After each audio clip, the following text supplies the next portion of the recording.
Opremi, Gospodine, naše duše zelenilom, cvijećem i plodovima. Iz dnevnika svete Faustine.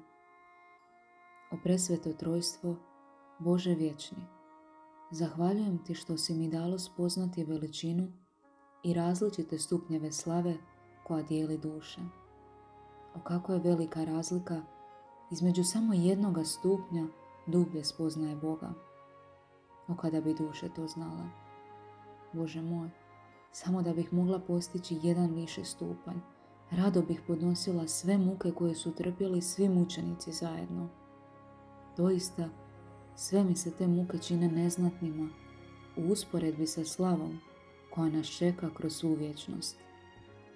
O Gospodine, uroni moju dušu u ocean svoga božanstva i udijeli mi milost spoznati tebe, jer što te bolje poznajem, to te žarče žeđam i moja ljubav prema tebi raste. U duši osjećam ponor bez dna, koji ispunja jedino Bog. Utapam se u njemu poput kapi u oceanu. Prignuo se Gospodin moje bijedi kao zrake sunca, pustom i kamenitom tlu.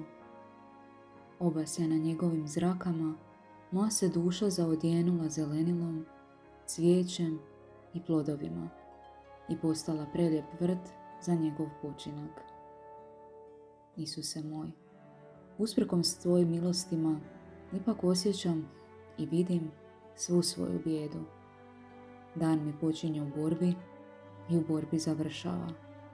Jedva prebrodim jednu teškoću, namjesto nje, eto drugih 10. No ne mučim se time, jer dobro znam da je ovo vrijeme borbe, a ne mira. Kada težina bitke preraste moje snage, bacam se kao dijete u zagrljaj nebeskoga Oca, uzdajući se da neću poginuti. O Isuse moj, kako sam sklona zlu, i to me primorava neprestano bdjeti nad sobom. Ali me ništa ne straši, nego se uzdam u Božju milost, koje i za najveću bijedu ima u izobilju. Usred najvećih poteškoća i protivština ne gubim unutarnji mir, kao ni izvansku ravnotežu. I to protivnike dovodi do bezvoljnosti. Strpljivost u protivštinama daje duši moć.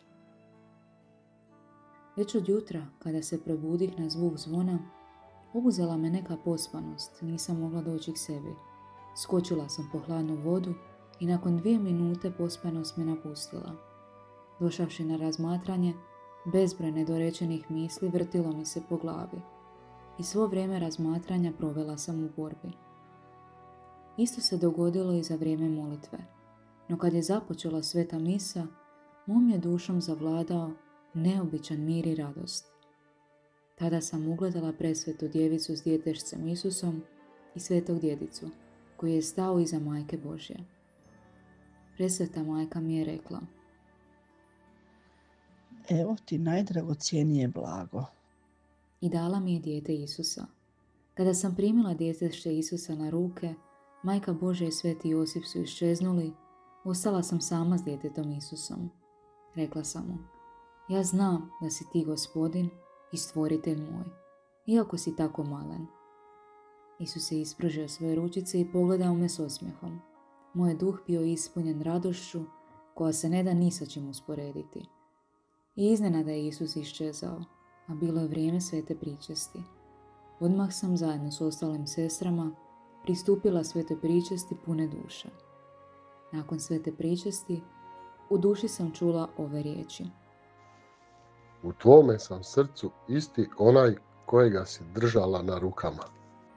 Tada sam molila Gospodina za jednu dušu, da mu Gospodin da potrebne milosti za borbu te za podnošenje kušnja. Kako moliš, tako neka bude, ali se njegova zasluga neće umanjiti.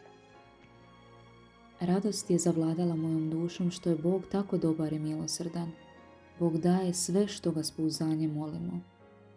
Nakon svakog razgovora s Gospodinom, moja je duša neobično snažna, neki duboki mir vlada u njoj. Osjećam se hrabro i ne bojim se ničega na svijetu. Jedino se bojim da ne rastužim Isusa.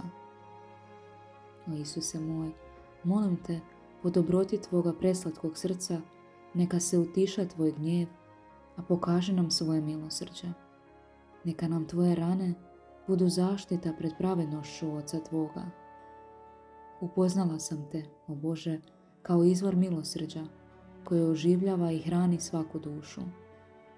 O kako je veliko Gospodnje milosrđe iznad svih njegovih osobitosti.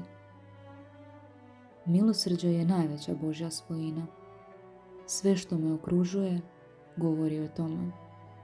Milosrđe je život duša. Neiscrpno je njegovo smilovanje. O Gospodine, pogledaj nas i postupaj s nama po svom smilovanju, po svom velikom milosrđu.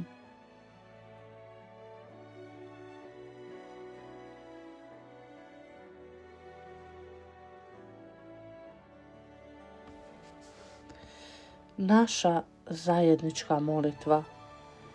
Zahvaljujemo ti, Oče naš, za sve svećenike Majke Crkve, a posebno za našeg župnika kojeg si nam dao po svojoj velikoj ljubavi.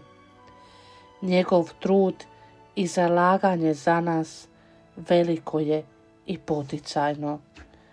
Tvoja milost želi i naš trud i zalaganje.